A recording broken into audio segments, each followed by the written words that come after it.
Bon midi et bon mardi à tous et à toutes. C'est la deuxième sortie de l'invité du midi pour cette semaine. Et aujourd'hui, nous donnons carte blanche à un écrivain. C'est en janvier 2017 que Néhémie Pierre Dahomey a fait paraître son premier roman, Rapatrié aux éditions du Seuil en France. Ce texte allait être repris en 2018 en Haïti par les éditions de l'Atelier du Jeudi soir de Lionel Trouillot. Ce roman qui a déjà fait son chemin, où la fameuse Bélie, ainsi affectueusement appelée, tente de chevaucher la mer pour se rendre aux États-Unis, mais le voyage échoue. Contrainte d'offrir son enfant à la mère, belliqueuse Lucin a dû retourner vivre dans ce village aménagé aux réfugiés où elle fait adopter ses deux filles, Bélial et Luciole, dont l'une d'elles est allée vivre en France et l'autre aux États-Unis d'Amérique. Bélie aura déjà fait son voyage éternel quand le moment était venu de revoir l'une de ses enfants. En mars 2021, le jeune Néhémie Pierre Dahomey a récidivé en publiant cette fois-ci, toujours aux éditions du Seuil, Combat, un deuxième roman où il fait valoir à nouveau son talent de conteur. En effet, Combat nous plonge dans une période particulière de notre histoire où Jean-Pierre Boyer a dû accepter de payer la dette de l'indépendance. À travers des combats de coqs et de chiens, ce roman met en scène en réalité nos luttes fraternelles, les oppositions qui nous ont toujours tiraillés dans notre vie de peuple, tout en pointant du doigt cette terrible dette imposée à Haïti par la France. Néhémie Pierre Dahomey est notre invité pour ce midi et nous lui accordons une carte blanche. Bonsoir Néhémie et bienvenue à l'invité du midi. Bonsoir Samy, je suis très heureux d'être avec toi. Je suis vraiment content pour me recevoir sous plateau l'invité du midi et ça fait déjà longtemps qu'on n'a pas eu une émission ensemble. Oui, ça fait un petit peu de temps, mais on a l'habitude d'avoir des émissions ensemble. Oui, en fait, on se voit presque très souvent et à chaque fois qu'on se voit, c'est toujours une émission particulière. Hein? Oui, une émission sans public des fois. Sans public. Mais oui, il s'agit toujours de parler littérature, de parler philosophie, d'évaluer notre amitié à l'aune de tous ces livres qu'on a échangés ensemble. Yeah. Ou venir dans le pays, dans une période assez difficile. Et quand tu as dit c'est une période où on a envie de parler de littérature, pourtant. Et déjà, ça fait plus de 3 activités de participer et quand tu as présenté le livre, parler de littérature et ou même participer à des activités de levée de fonds. Oh, je ne vais participer à l'activité de levée de fonds. Et je t'ai invité dans le Café Philo, dans l'occasion, tu as une période de levée de fonds. Dans le Café Philo, en ce moment, chaque Café Philo qui fait, en collaboration avec Gouttelette Édition, et quitter 50% dans recette livre Gouttelette pour aller dans le Grand Sud, au CAI. Le Café Philo t'a invité, j'ai trouvé son bonne idée, je participer avec plaisir là-dedans, mais c'est pas l'idée n'a pas venu de moi. Et nous avons eu l'occasion seulement d'accompagner 2-3 amis qui nous ont fait feuilleton et qui a fait exister ne serait-ce que non-cinéma dans la littérature actuellement. Son invitation de Pierre Clin d'œil, mon neveu. Et nous avons distribué, enfin, nous avons distribué, nous avons accompagné pour ça, on série Kit dans le Grand Sud. Mais moi-même, dans ma propre initiative, moi-même, pas gagné code, ni habitude, ni capacité pour me faire travail social. Et pas que je ne parle mais son travail lié, son activité liée, les gens organisés, loin moi pas là. Ça fait seulement 15 jours que je suis dans le pays. Je n'ai pas de prétention à travail social à la vérité. Oui, mais ça fait bien dit participer. Déjà, en première rencontre avec Café Philo, ça t'est bien passé? Ah oui, très bien. C'est une belle rencontre et non seulement débattre de belles teneurs comme souvent à Café Philo, mais tout le monde a participé. Et je content ouais, que il y a un camarade qui lit le livre déjà qui est là, à savoir mon deuxième roman, Combat. Et il y a de l'autre camarade qui peut coller le livre, qui vient, qui achète, parce que j'ai cassé les prix à 50% de l'achat européen. Ils ont acheté le livre, monsieur qui a lire, même qui lit, qui finit, qui débat avec après, en basant man son son. Donc, avec une vitesse de lecture, je pense par exemple à Pétion Enso, et que m'a Pita d'ailleurs. Dévoré le livre. Ah oui, qui lit le livre là avec grand plaisir, et puis qui parlait avec, nous débattre longuement sur ça. Et un certain nombre de monde ça encore Pita parce que l'homme finit par la voilà ça mis à midi. Cet après-midi je suis au Centre Pen Haïti. Nous allons débattre à partir de 3h après-midi pour arriver 5h après-midi avec quelques amis qui viennent là. Hier, c'était à Tabar, à la bibliothèque hier, c'était à municipale de Tabar. C'était également intéressant. Ah oui, alors, chaque activité a un public différent et chaque activité a un intérêt en particulier. Café Philo, bon, c'est habitude moi et j'étais là dans très activement et même coordonnateur au tout début de Café Philo. Son public on série qui fait université, dont école normale supérieure avec moi et qui ont des gens moins jeunes qu'on y a parce que quand même il y a un non, moi, un peu de jeunes qui viennent dans Café Philo. oui, il y a un peu de jeunes qui viennent, mais les gens qui n'ont que Café Philo, c'est des gens qui ont dépassé moitié trentaine. Ouais. Donc, son public qui est plus habitué et qui plus lit livre pendant très longtemps. C'est-à-dire que discussion ont une tendance très vite, très savant. Ouais. Alors que hier à Tabar, par le fait que le public qui était là plus jeune, c'est des gens qui ont 20 ans, en règle générale, ils ont une attitude plus curieuse. Pas moins savante comme attitude, mais avec une plus grande curiosité et qui fait plaisir parce que il y en a d'ailleurs qui l'école toujours, par exemple. Hier, j'ai vu des jeunes qui sont des écolières et des écoliers, mais en grande quantité, qui arrivent à la bibliothèque de Tabar, qui est d'ailleurs un bel espace, avec beaucoup de potentialité et déjà beaucoup de choses faites, qui viennent, qui échangent avec, et ils font lecture scénique. Et l'autre, on est probablement lecture scénique d'un roman, sachant qu'il s'agira d'extraits. On a un peu peur, on appréhende un peu, on se demande est-ce qu'il y aura un ton plaqué sur le texte qui n'intègre pas, enfin qui ne reflète pas l'intégralité du texte.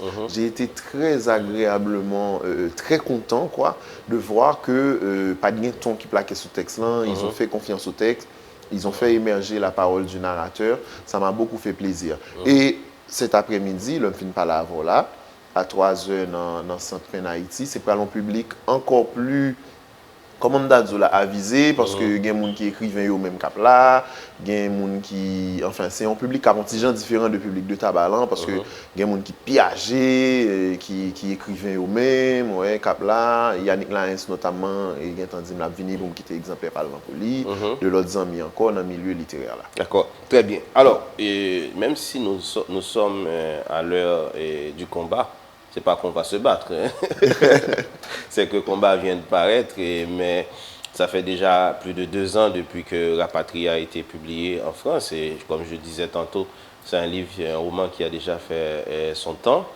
Mais combat rapatrié, c'est d'abord ce que je pourrais appeler, on revisite d'abord les lieux de l'enfance.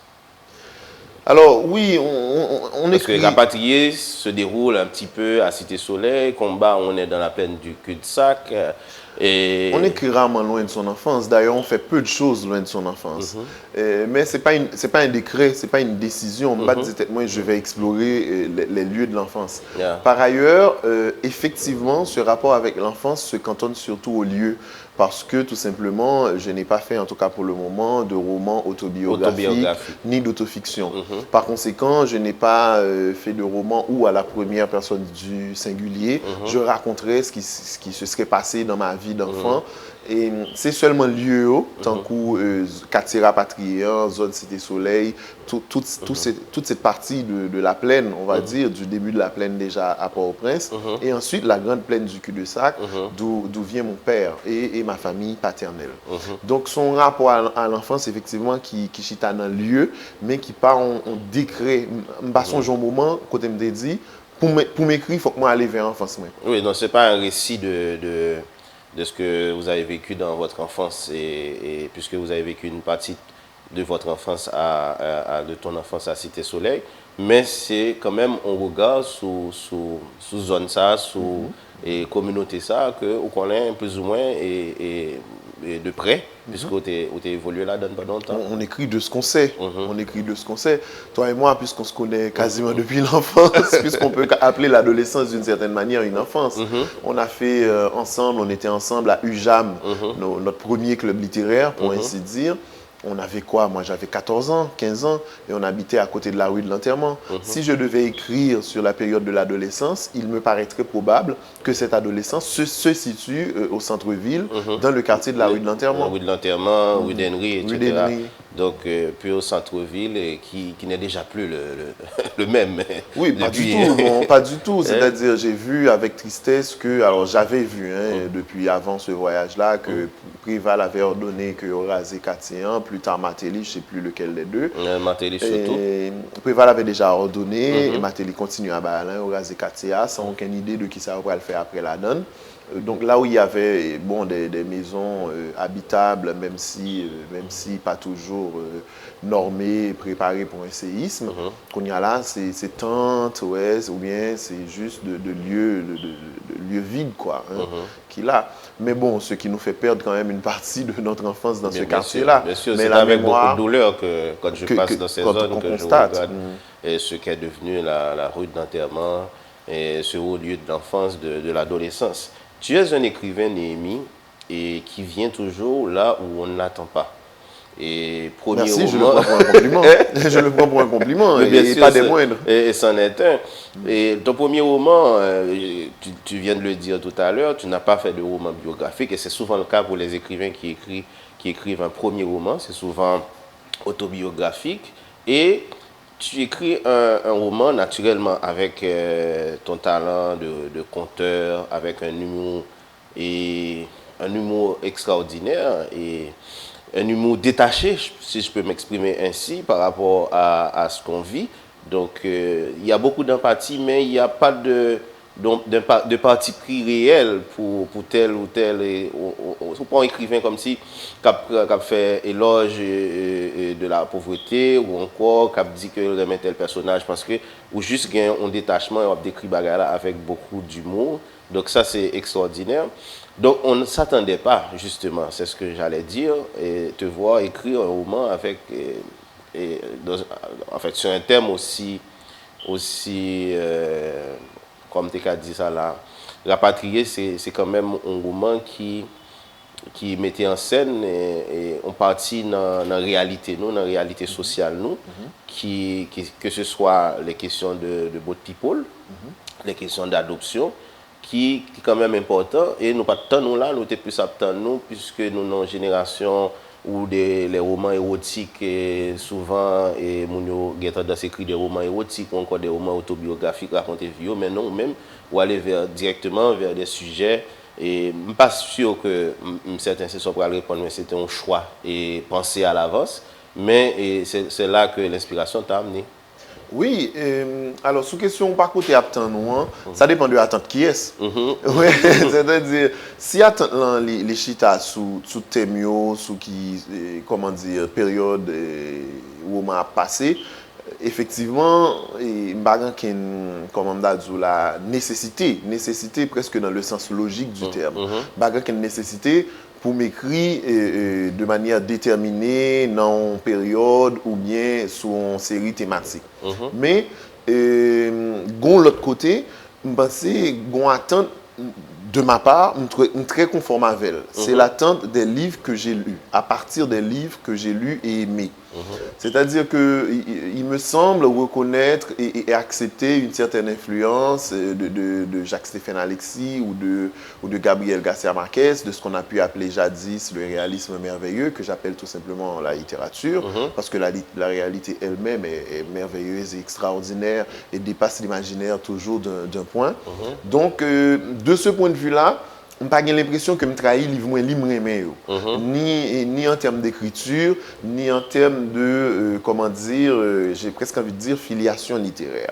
Pour le reste, s'agissant des thèmes, s'agissant de la période historique ou des périodes historiques, c'est-à-dire contemporaines ou plus reculées dans le temps ou même dans le futur, pour moi-même, ce n'est pas un bagage qui est déterminant dans le processus de création. De telle sorte que en écrivant Combat... Donc tu n'écris pas avec des sujets?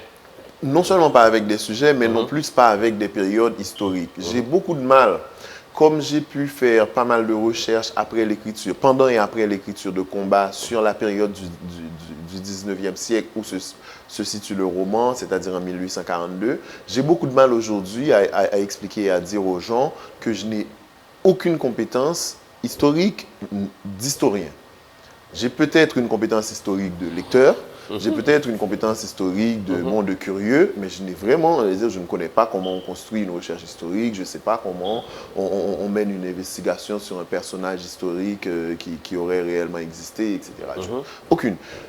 Mais désir pour me faire littérature qui amène de tous côtés et puis m'a boumé avec ça me jeune comme réalité. C'est-à-dire, pour te le dire autrement, je ne pense pas impossible pour moi d'aller écrire un roman qui se passe, je ne sais pas, moi, dans la période d'Échille, en Grèce antique. Ouais. Désir pour me faire littérature, pour comprendre la complexité d'un personnage, de sa psychologie, pour mettre un personnage, humain ou non humain, dans une situation belle et subtile, ce désir-là est plus fort pour moi que les emboîtements, c'est-à-dire les thèmes, les connaissances qui vont avec. Définitivement. Et 1842, et dans la plaine du cul-de-sac à Croix-des-Bouquets, ça vous a pris quand même un temps de recherche pour avoir une idée de Pas ce que c'est avant, que... pas avant, pendant et après.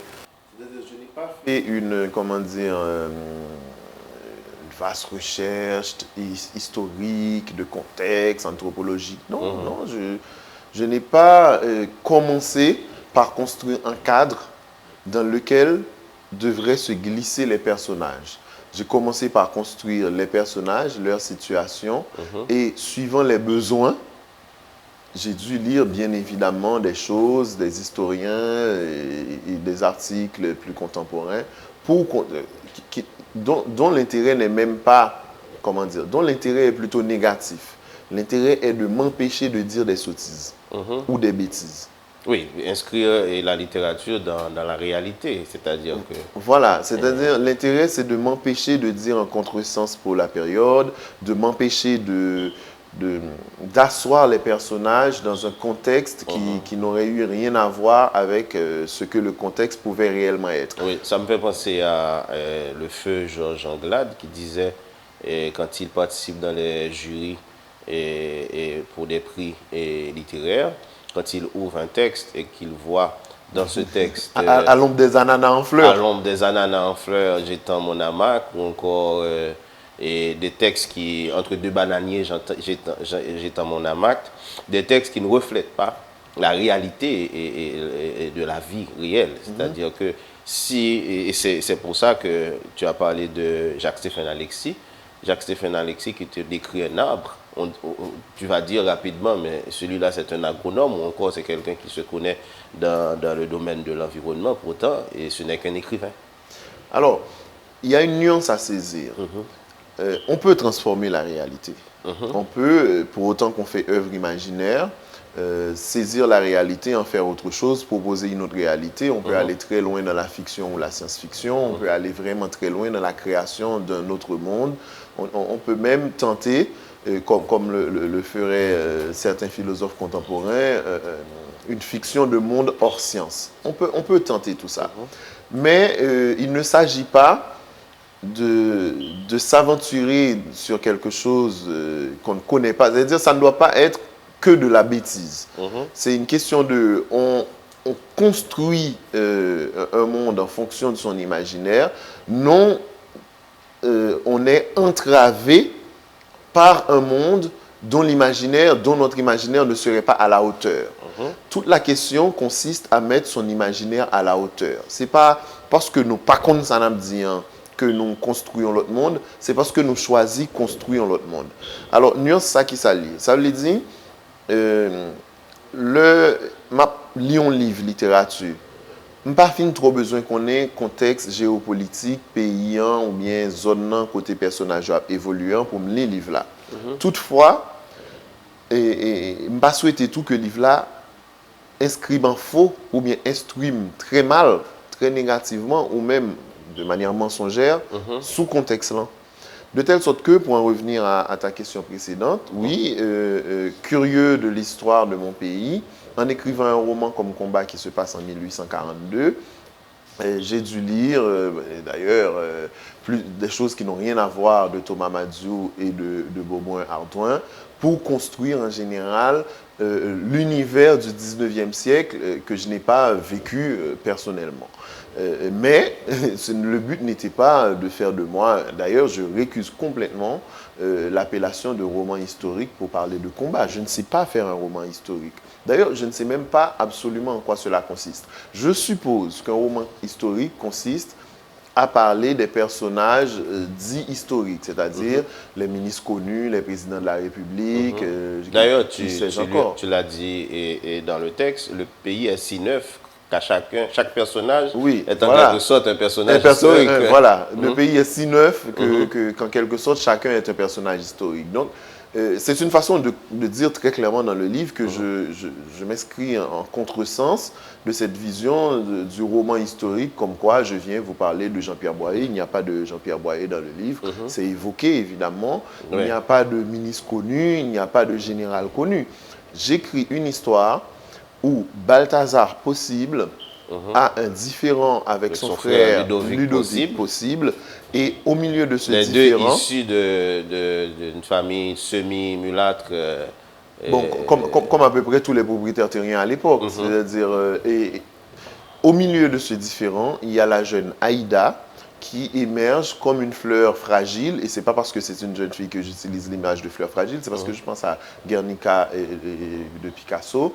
Dans tout un chaos social, politique, personnel, familial, il y a ce jeune personnage qui émerge et qui porte toute cette brutalité à la force des contes, avec la force des contes qu'elle a appris de sa mère et que sa mère elle-même a appris de sa grand-mère et ainsi de suite. Oui, donc c'est placer une reine chanterelle dans le cadre d'un chaos littéraire.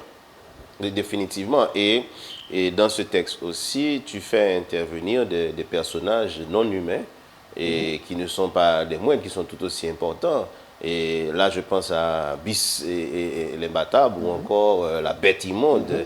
Mais tu as un don de trouver des formules pour nommer tes personnages, que ce soit des personnages humains, Ludovic Possible, ou encore non humains, Bis l'imbattable, ou encore la bête immonde. Alors, sans fausse modestie, Samy, je vais m'enlever tout de suite les deux mérites. Premièrement, ce n'est pas moi qui fais intervenir les personnages non humains. Ils interviennent, puisqu'ils interviennent toujours dans notre vie. Je veux dire, j'ai déjà été chez toi, on ne doit pas le cacher aux téléspectateurs. Parmi les personnes que j'ai rencontrées chez toi, il y a un chat. Et ce chat a une mémoire de moi, mais vraiment, c'est-à-dire, est venu me voir. Je veux dire, je suis rentré en contact avec le chat. Voilà. Je ne prétends pas du tout à anthropomorphiser le chat que j'ai vu chez toi, mais de fait, il y a ce personnage animal, non humain donc, qui évolue dans l'espace du chez toi, autant que les personnages humains qui sont là. Donc, Bis l'imbattable dans le roman, vit et mène une vie en relation avec les personnages humains qui sont là. Et je pourrais même pousser la chose, je l'ai un petit peu fait dans le roman, jusqu'aux plantes et jusqu'aux objets matériels qui nous entourent. Comment les faire intervenir finalement dans l'espace littéraire, comment les faire peupler le récit. Donc, les faire exister comme des personnages à part entière. Encore une fois, ce n'est pas moi qui les fais exister. Je veux dire que dès qu'on prête attention un petit peu à notre environnement, on se rend compte qu'on est un mix d'humanité et de non-humanité et que pour qu'on évolue, pour qu'on soit ensemble, il faut bien qu'on soit entouré de non-humains, soit animal, soit végétal ou même tout simplement chosal, matériel, et technologique. On est entouré de non-humains technologiques. Là, je te parle, mais les téléspectateurs nous voient en direct grâce à un amas de technologies permettant cette retranscription. Donc, on existe aussi, toi et moi, ce débat, cet échange, les téléspectateurs qui regardent, par cet amas, par ce mixte d'humanité et de non-humanité. Et ce n'est pas nous qui faisons, si nous rapportons ce débat à quelqu'un, si nous disons à quelqu'un, bon, il y avait une émission, l'invité du midi, où Samy Janvier recevait Néhémie Pierre Dahomey, ce n'est pas la personne qui raconte qui fait exister la caméra. Je veux dire, la caméra existe par ailleurs et intervient très directement dans la possibilité de l'émission. Et alors, ce qui est nouveau, ce n'est pas que la caméra n'a pas toujours existé, ou encore les animaux, les non-humains n'ont pas toujours existé dans notre vie et quotidienne, c'est que souvent, les narrateurs les oublient, les narrateurs ne les font pas intervenir avec autant de force et d'importance. Et c'est ce qui est la particularité de ce roman. Merci. C'est une question d'attention, j'ai envie de dire. C'est-à-dire, à un certain moment, quand le narrateur raconte, il peut choisir de prêter attention, de se focaliser seulement sur les humains et même sur leur intériorité humaine. Il peut choisir d'annihiler complètement tout autre être peuplant le roman et qui rende possible même l'histoire. Et il peut choisir de prêter aucune attention à leur intériorité et à leur fonctionnalité. C'est-à-dire, bon, c'est une question d'attention. Effectivement, peut-être qu'il y a un mérite au niveau de l'attention. Mais autre mérite, Samy, que je me tiens, que vraiment, je voulais dire que c'est pas moi qui invente rien, même si je regarde des bagages, moi sublimer peut-être pour travail littéraire, moi, je n'invente pas du tout le rapport en Haïti avec les noms propres. Je n'invente pas du tout l'onomastique en Haïti. C'est-à-dire que moi, je connais les petits mounio, mais vraiment, j'en l'idée audio et en fonction de logique qu'ils Ah oui, bien sûr. C'est-à-dire, depuis Justin Lérisson avec la famille des petites cailles, nous connaissons que la littérature haïtienne est toujours très attentif avec rapport population haïtienne, avec onomastique, c'est-à-dire avec nom propre. Mais vraiment, c'est pas moi qui parle de comment on les moun ici. Donc, on moun qui les Jovenel. Rien que ça te rend impopulaire. C'est parce que je veux dire, comment les Jovenel là, ouais.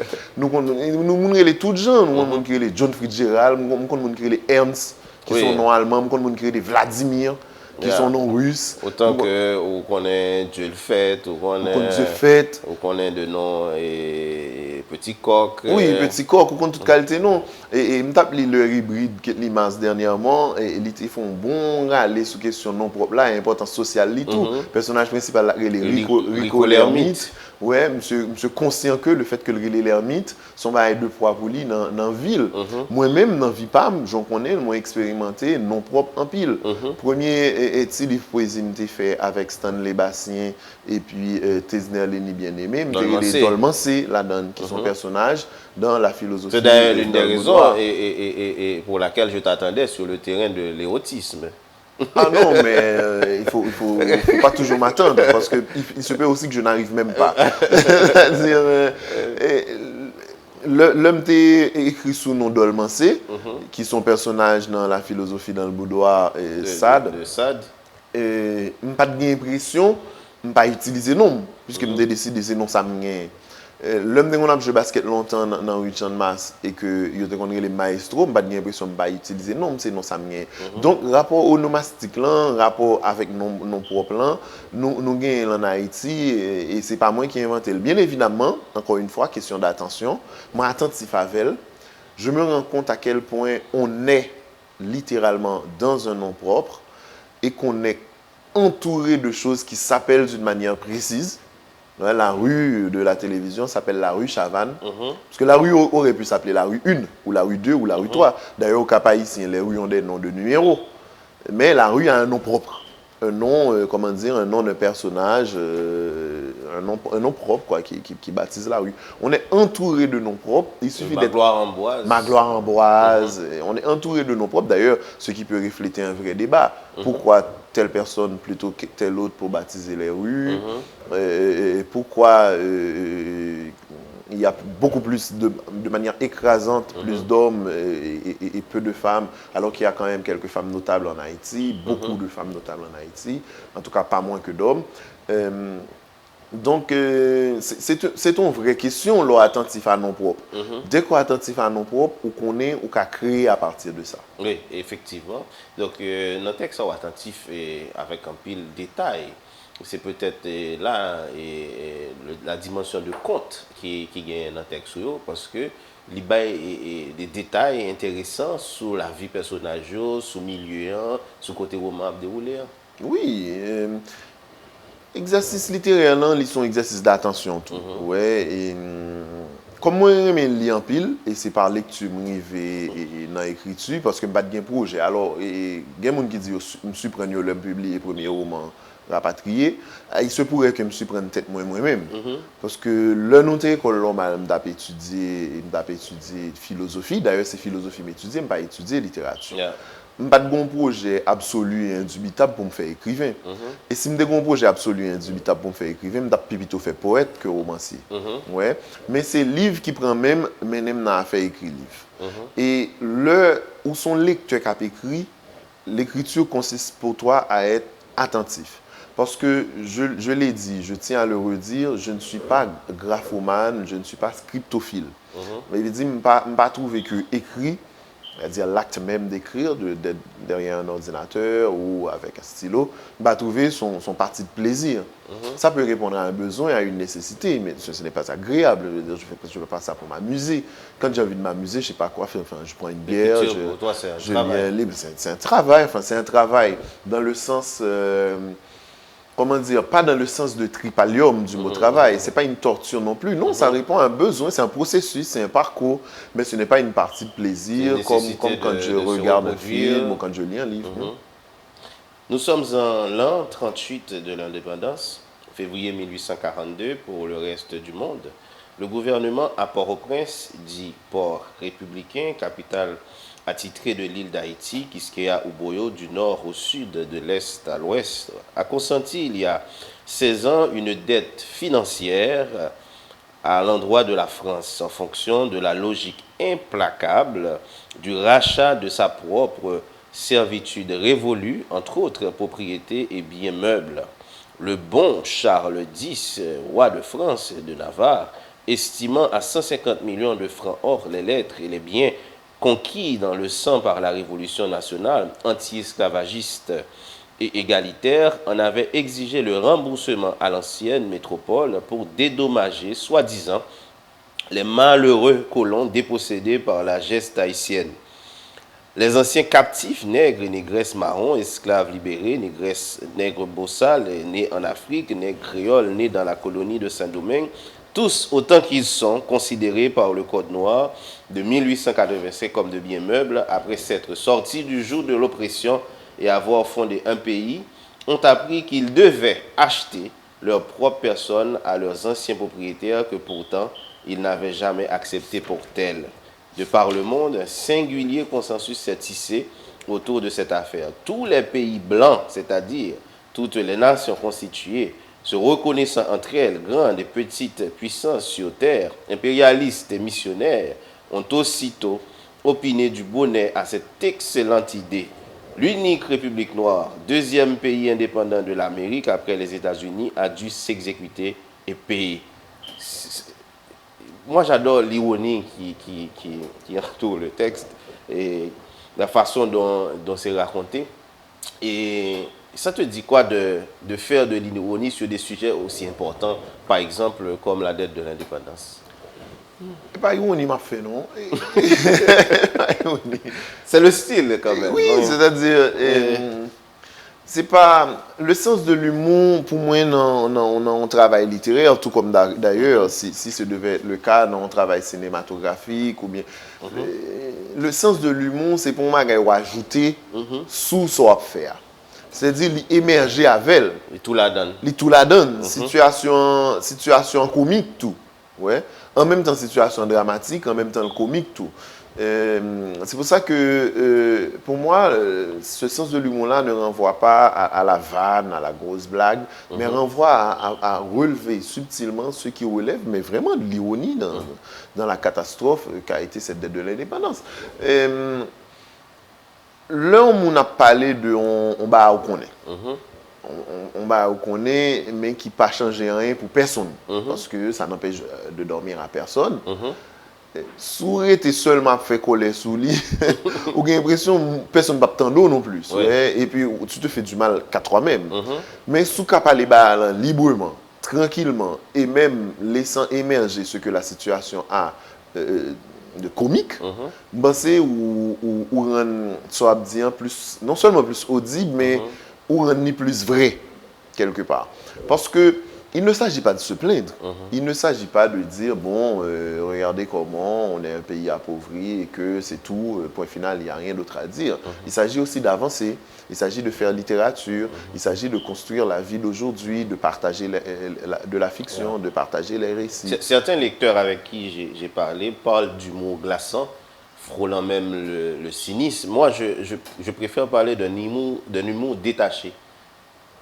Eh ben bon, ça dépend de choix. Moi, si nous n'avons même, là, dit, nous détaché, si nous n'avons pas même, là, dit, nous glaçons, c'est peut-être un lecteur me l'argent. Ouais. Donc, chaque monde a un choix moi. Alors, avantage ou gain à moi, c'est que toujours un mot voisin qui est plus ou moins méchant ou plus ou moins bon. Donc, pour dire les mêmes choses. Parce qu'en même temps, ce qui se passe là, c'est sans même le vouloir, c'est-à-dire sans que le narrateur ne le revendique. C'est une condamnation de cette dette de l'indépendance. Absolument, mais le but du livre n'est pas non plus de condamner. Enfin, personne ne va lire le livre sur la tribune des Nations Unies et demander à la France désormais de payer. Et je sais que le livre s'adresse à des lecteurs plus qu'à des politiques ou à des décideurs. C'est-à-dire, le but du livre, c'est pour ça que j'ai pris une autre page. Et peut-être même des lecteurs étrangers, surtout. Oui, mais comment dire, le but du livre n'est pas, comment dire, c'est pas un tract politique, mais vraiment pas. C'est pour ça que quand je t'ai vu lire, je me suis dit, ah bon, on va le lire ici, ben, je vais chercher, bah, pas pour me lire. Ouais, parce que on n'est pas obligé seulement de réduire un travail littéraire qui est quand même dense et complexe, sur plusieurs dizaines de pages, voire 200 pages, à quelques éléments de contexte qui juste dit, mais qui bon livre l'a passé et mais pour qui ça? C'est de ça qu'il s'agit. Alors souvent, dans la réception critique, dans la réception médiatique, éléments de contexte viennent dominer sous complexité et travail. Là. Alors que bon, il se passe autre chose, comme on l'a dit ici même, et heureusement, il y a des personnages non humains qui vivent, il se passe une question de qualité d'écriture aussi, une influence de la poésie sur le texte, et tout cela compte. Yeah. Définitivement, mais j'imagine par exemple pour un lecteur étranger et particulièrement français, et on sait bien qu'en France, on ne sait pas trop de ce qui s'est passé ici dans l'histoire haïtienne et notamment de ce qui a opposé Haïti à la France, de découvrir qu'on a dû payer pour notre liberté. Ah oui, c'est-à-dire... C'est peut-être mieux de le découvrir dans un roman que de le lire dans un article scientifique ou encore dans un livre d'histoire. C'est pas mal de le lire non plus dans un livre d'histoire. Je vais te dire pourquoi, Samy. Il y a David Gaébert qui font un livre qui est Les dettes, 5000 ans d'histoire. C'est vraiment un historien de la dette, monsieur compte sujet. Alors, ce sont historiens de la dette en général. C'est pas avec dette haïtien seulement les intéressés. Les comptes sujet à bien. L'homme qui a parlé de dette de l'indépendance Haïti TPE, non, dette 5000 ans d'histoire, il dit que c'est la dette la plus singulière et incompréhensible qui soit. Il ne comprend même pas de quoi il s'agit. Alors, il a dit à juste titre que un pays fin gourmet pour l'indépendance, il mettait colons esclavagistes sur dehors, esclavagisés, révoltés,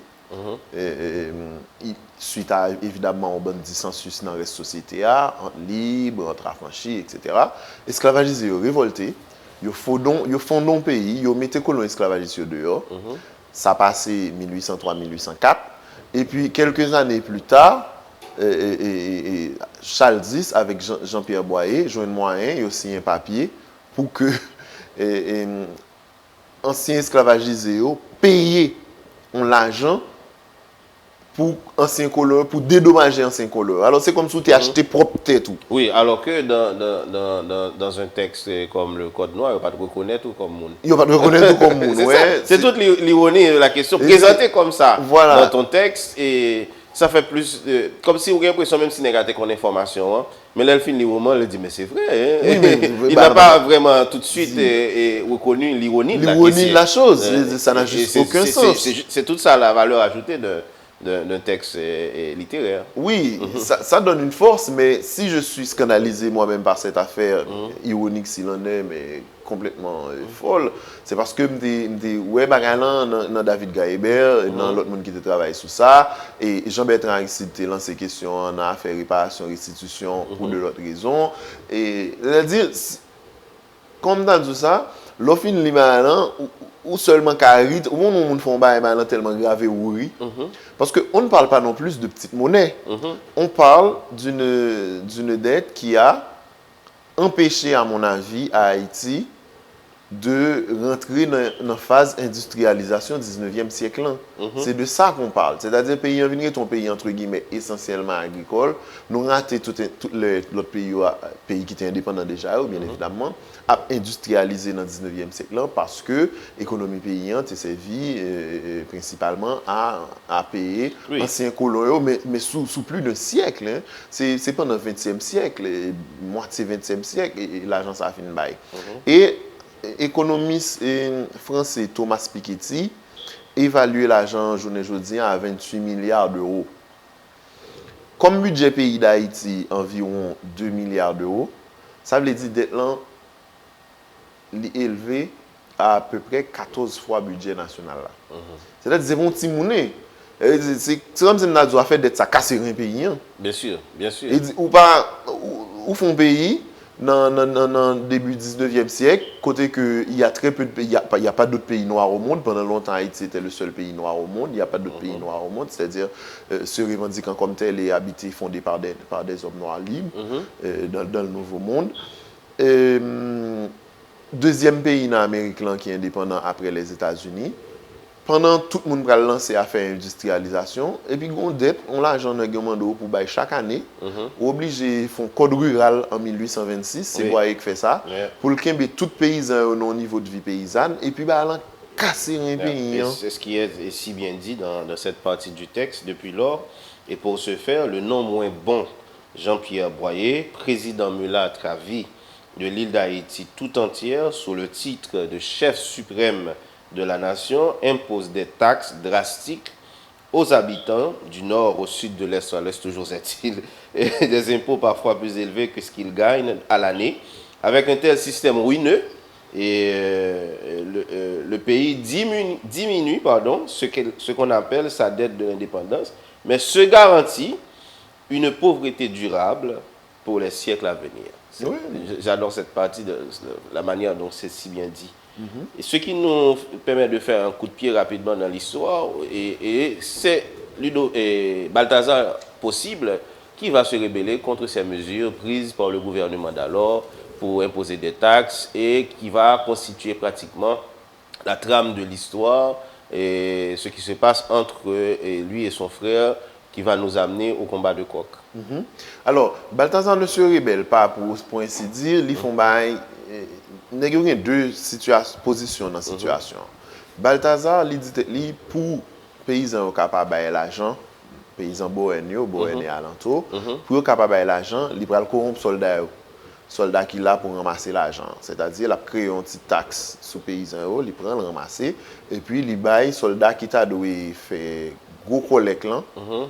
Li ba yon ti l'argent pour yo ka d'ailleurs l'argent est la part du soldat li ba yon ti l'argent pour yo ka pas fin craser paysan net dissension gain les mêmes à Ludovic là bon déjà c'est un dissensus très personnel il s'entend sur rien dès le début du roman il est dit que Ludovic accuse Balthazar d'avoir tué sa mère. Puisque sa mère est morte de honte. Voilà. Donc, comment dire, c'est un problème personnel entre deux demi-frères qui a son terrain politique, un terrain social, un terrain économique, tout, qui a corruption, qui a l'argent la donne, mais qui pas été là puisque Alain vient aller sur un terrain d'Acadie littéraire, le Dorilien Gauvante qui sont conteurs avec Aïda qui sont jeunes conteuses, a observé deux messieurs. Donc c'est comment, certes, accepter un cadre et un contexte social et politique pour faire émerger de la littérature. Parce que le roman, à mon sens, c'est un roman sur les histoires et le fait de raconter des histoires. C'est-à-dire, s'il faut dire sur quoi est le roman, s'il faut faire émerger un thème ou comment dire, une étiquette, c'est un roman sur les histoires et sur ce que cela implique pour moi de raconter des histoires. Parce que, une fois rapatrié, publié, mon premier roman, j'ai été très souvent confronté à deux questions. Pourquoi c'est ça l'état actuel d'Haïti, donc pourquoi Haïti est si pauvre, et pourquoi il y a autant d'écrivains et un tel foisonnement littéraire en Haïti. ce roman, inconsciemment, a travaillé à répondre à ces deux questions à ma manière très subjective. Le pays n'est pas plus pauvre qu'appauvri, appauvri à partir de cette dette de l'indépendance, mais il y a quelques grandes étapes d'appauvrissement que nous pouvons égrener jusqu'à aujourd'hui 2021 du pays d'Haïti. Donc, mais tout appauvri, c'est aussi un pays qui est quand même foisonnant de vie. Voilà, foisonnant de vie, de littérature, de pensée. Et ce foisonnement de vie, de littérature, de pensée m'a incité à relire, à ma manière, à recréer le personnage de Reine Chanterelle. Personnage de qui... Quoi, Aïda? Aïda, ça nous rappelle quand même une déesse du vaudou. Déjà, c'est un beau prénom, Aïda. Vraiment, je trouve que c'est un beau prénom. Déjà utilisé par Verdi. Il y a vraiment quand même une grande pièce de Verdi qui s'appelle Aïda. Et c'est un après, oui, une fait rapport avec Aïda, qui c'est Madame Atibon. Atibon Legba. Et puis, bien content. Aïda, bon, on a pensé avec Aïda Wedo, qui c'est pourtant Madame Dambala. Madame Dambala. Oui. Ça, je dis la Dambala. Madame Dambala Wedo. Ah oui. Non, Aïda et Madame Atibon. Bon, moun qui connaît ça, puis bien que nous a décidé sur ça. C'est pas ça qui t'intéresse du tout. Et Aïda, son beau prénom. Effectivement, j'aime beaucoup travailler sur les symbolismes mystiques et religieux. Mon premier roman et mon deuxième sont sur 21 chapitres. Le premier roman était sur 21 chapitres en 7 parties, c'est-à-dire chaque partie de 3 chapitres. C'est-à-dire, j'aime bien travailler sur ce genre de symbolisme religieux, magico-religieux, mystique, etc. Et, puisque je travaille sur le non-humain et que ça m'intéresse. Oui, justement, j'allais te poser la question. Le fait de faire intervenir des personnages non-humains dans le roman, serait-il en lien avec ton travail philosophique aussi?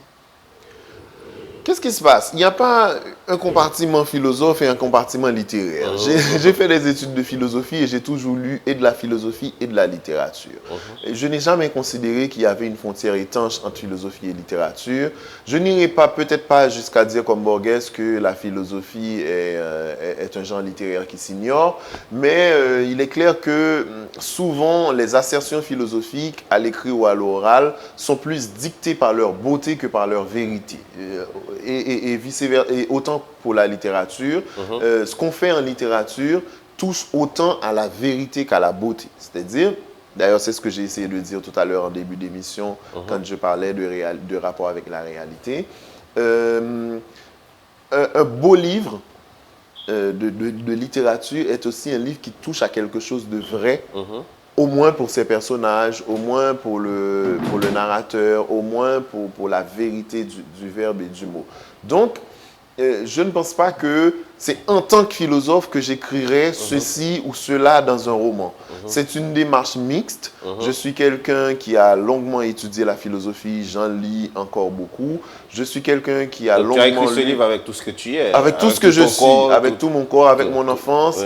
Tout ton amour aussi. Exactement. De la littérature. Tout mon amour et toute ma réticence aussi. Par exemple, je ne pense pas que la littérature est plein pouvoir. Je ne fais pas partie de ceux qui mentent et qui font semblant de penser que soit la littérature aurait tous les pouvoirs soit de persuasion ou de plaisir, ou même que le roman serait le genre le plus puissant par lequel on vit. Non, je suis dans une situation bien plus modeste que ça.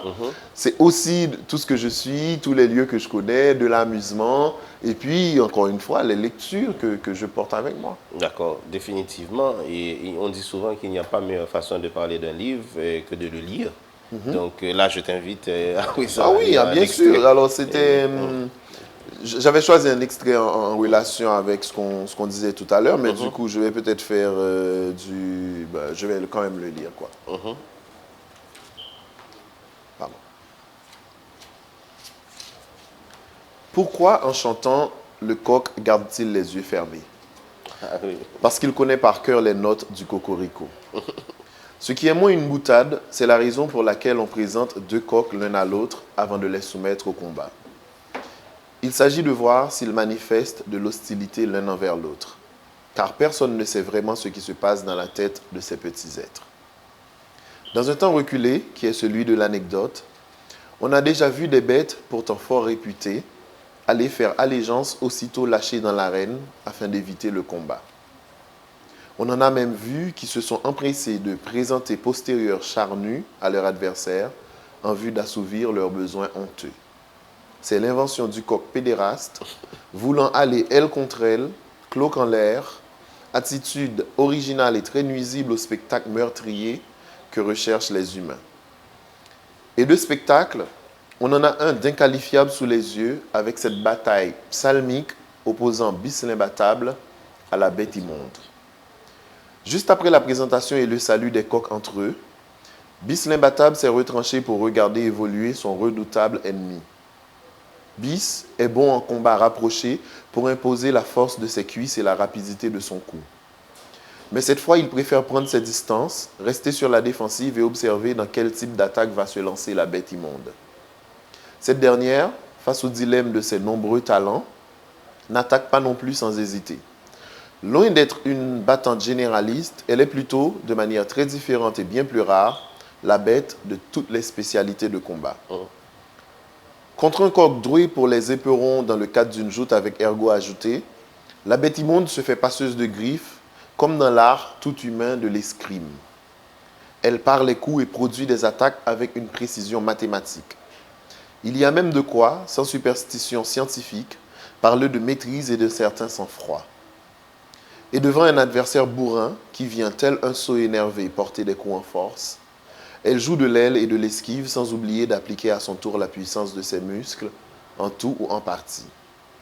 Elle finit par jeter le vis-à-vis contre les parois de l'arène, qu'on appelle aussi le rond, et prend le dessus pour malmener lui. Tant et si bien qu'un coq qui n'attaque pas bêtement, comme à présent, instille en elle une certaine hésitation. Hésitation qui est la première victoire contre une affaire telle que la bête immonde. On voit aussi l'hésitation gagner le rang des humains. Pas la même que celle des coqs, plus une tension. Une nuance de questionnement qui pointe, juste là, au détour du regard impatient de Balthazar et de l'agitation des doigts de Timoléon. Les messieurs, excédés, oublient l'une des bases du combat de coq, à savoir que deux adversaires valables ne s'attaquent jamais sans réfléchir quelques instants. Peut-être considèrent-ils l'un l'autre que la bête de chacun n'a rien d'un adversaire valable, ce qui relèverait de la pure mauvaise foi. Voilà, très beau passage. Au final, Bis a perdu le combat. Il ne faut pas tout dire, il faut que les gens achètent le livre. Donc, bon, heureusement, je n'ai pas tout dit, ce qui s'est passé tout de suite après. Donc, ce sera donc cet après-midi au Centre Pen, au à Delma Centre Pen, 75. ici, à Delma 75, oui. À 3 heures, c'est-à-dire dans 2 heures, en vrai. Et ça se termine à 5 heures. D'accord, tout le monde, je vous donne rendez-vous donc avec Néhémie Pierre Dahomey au Centre Pen aujourd'hui à 3 heures à Delma 75. Donc soyez là pour non seulement discuter avec l'auteur, mais aussi vous procurer le livre et en faire la lecture. Donc merci Néhémie d'être passé sur le plateau de l'invité du midi. Merci Samy, merci. Oui. C'est la fin, mesdames, messieurs. Nous te recevoir Néhémie Pierre Dahomey, auteur de Rapatrié et Combat, 2 romans. Et publié en France aux éditions du Seuil, qui était passé dans le pays, et puis nous avons profité de faire un petit parler avec le texte. Nous disons tout le monde au revoir, à demain. Bye bye.